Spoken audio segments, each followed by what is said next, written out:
This is Tom Duty, middle-aged American living in New Jersey near the Lincoln Tunnel. If you were to visit my website, you would type Howdy Doody into Google. You'll find the correct spelling of the famous puppet. You then combine Tom Duty in a Google search for my site. My work with an Indian company has precipitated work for me that is best described as on call. So like a doctor is on call, might suddenly need to do something with some level of urgency. And of course the difference with me is I'm not saving lives. Mine only takes 4 minutes. So I just have to take out my phone and create an invoice. Where a doctor, he or she, is going to have to go somewhere and be absent from whatever is happening for a significant period of time. So this work has the potential to be the kind of work that I need to have a backup. So I've scratched my head. Who could do this? And it's a very short list. I qualify because of my freelance schedule. And I can cover almost 100%. Now I have my wife, Hannah, set up as a backup to me. However, she admittedly, and by understanding her occupation, is an ineffective backup. She can't be expected to sell handbags at Bloomingdale's and suddenly, instantly, urgently turn 4 minutes of attention to something else.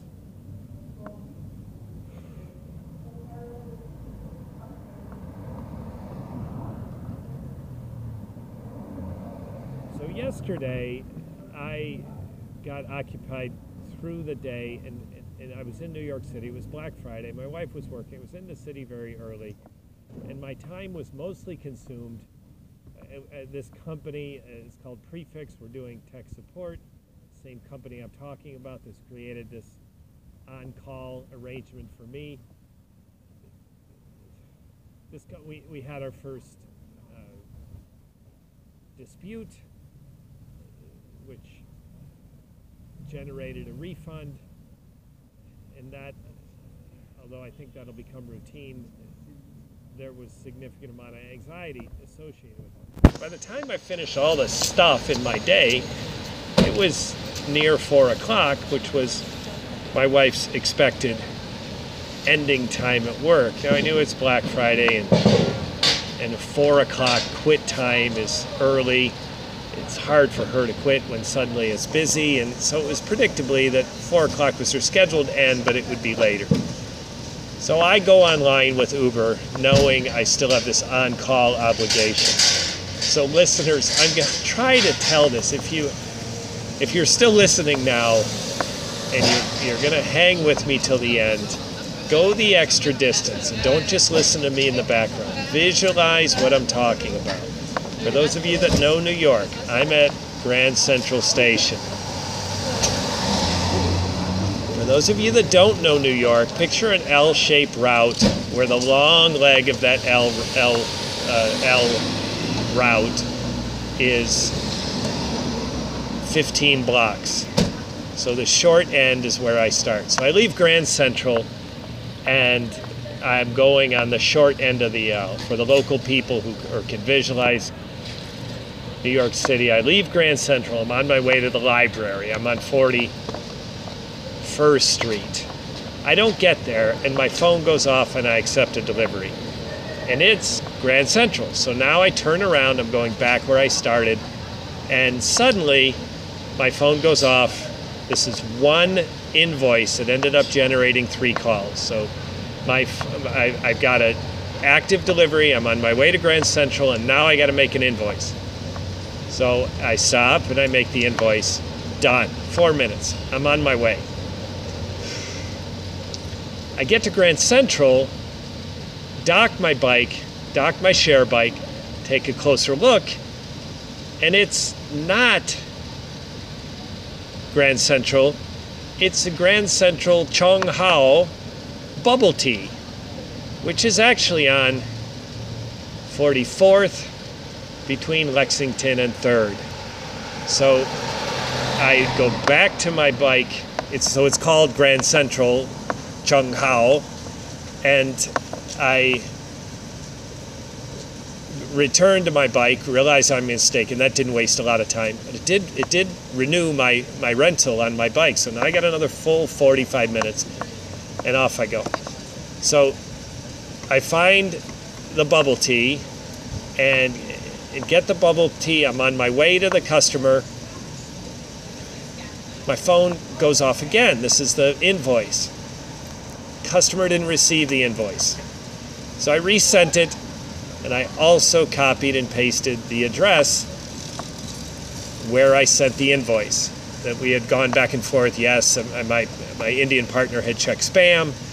We don't know, and it is the first time an invoice wasn't delivered. Invoices via email are chronically a problem. However, with PayPal and this business I'm involved in, they've been hit it 100% until now, and this wasn't a system problem. This was a client problem. So then, as soon as I say sent the second time, I send the email address. Now I continue on the bike. Now remember, I have 2 clocks ticking. I got this unfinished or maybe finished invoice thing. I got 3 clocks ticking. I got a bike that expires in 45 minutes, and I have a delivery of some bubble tea. So the bubble tea's in my backpack, and now I'm off. For those of you that aren't local and you're trying to follow this, now I'm on the long leg of the L. So the short leg of the L was to the library and back. And now I find the restaurant, find the bubble tea. I'm on my way, the long leg. Now I got a straight shot up 3rd. I don't know if I need to go right or left, but I have a straight shot up 3rd, and I got to go to 57th. So I go 43. I'm on the long leg of the L. I'm going up 3rd Avenue. I'm going north towards 57th. I get to 55, and I stop, and I check my phone to see if I go right or left on 57th. And my Indian partner said that I had used the wrong address. So I get the second address, resend the invoice. This is the 3rd time, and I go and deliver the bubble tea. It's a luxury building on 57th. I was escorted. Now, I've been in some nice buildings before, and this isn't nicer than the nicest. It's not at the top end by any means, but it is a beautiful residential building. And their security is such that they don't let delivery people run wild. They escort delivery people. So it was me and my bubble tea, me and my clients, me and my Uber customers' bubble tea was escorted to 10, I don't want to say the apartment, but it sounds like thank you. So I get I deliver the bubble tea, I'm back out, and unlock my bike, unlock the share bike. I go to 55 and 3rd and dock. 34 minutes. Listeners, if you follow that and imagine what's happening here, I've got this on-call thing, which is not the kind of thing I want to schedule idle time for. I need to be ready for them, but I can't just sit around and wait because sometimes they don't come. And so I want to do something, and Uber is maybe a good thing to do, but there's certain pressures with Uber because, you know, it's not the biggest thing in the world if someone gets their bubble tea late, but they did order it, and someone expects it on time, and there's consequences for being late. So it turns out this is mostly self-imposed pressure. The system creates this idea of urgency. I got to get a bike back within 45 minutes. I ended up hitting 34 minutes. I also had 3 calls on the same invoice from my Indian partner, and I got bubble tea to a Chinese customer on the 10th floor of a luxury building on 57th Street. This was absolutely awesome.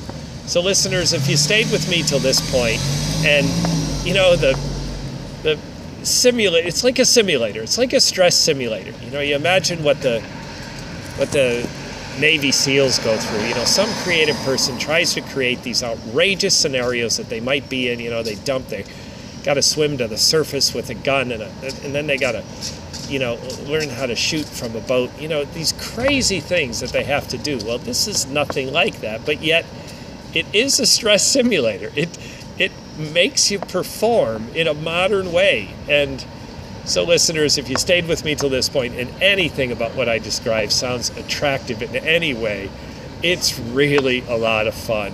So the thing I forgot to mention is during my bubble tea, so I come out of the bubble tea place, for you non-local people or can't visualize New York, I'm at the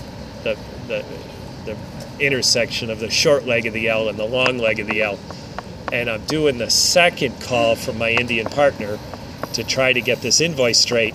And my wife called. She called before my Indian partner.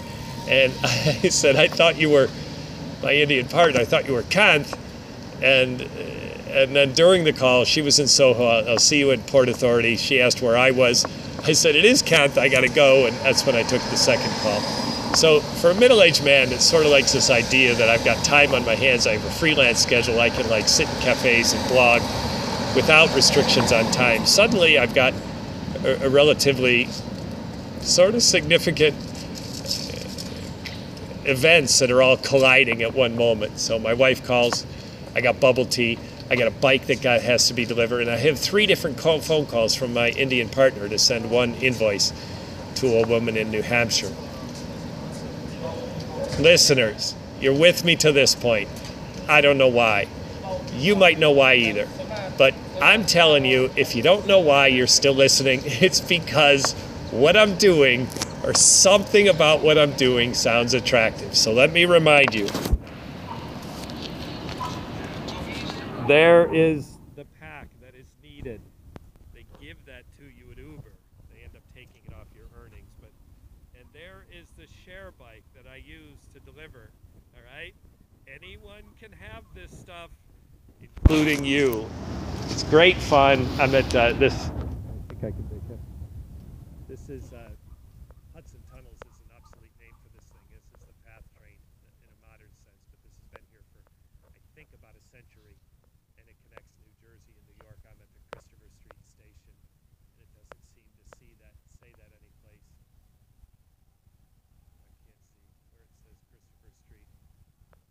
Listeners, if you got a good eye, that's Greenwich. So this is Greenwich and Christopher, and the bright spot on the horizon is the Hudson River, and the buildings on the other side of the bright spot is New Jersey. That would be Jersey City. It's been Tom Duty, middle-aged American living in New Jersey near the Lincoln Tunnel. If you were to visit my website, you would type Howdy Doody into Google. You'll find the correct spelling and the famous puppet. You then combine Tom Duty in a Google search for my site. Thank you for listening.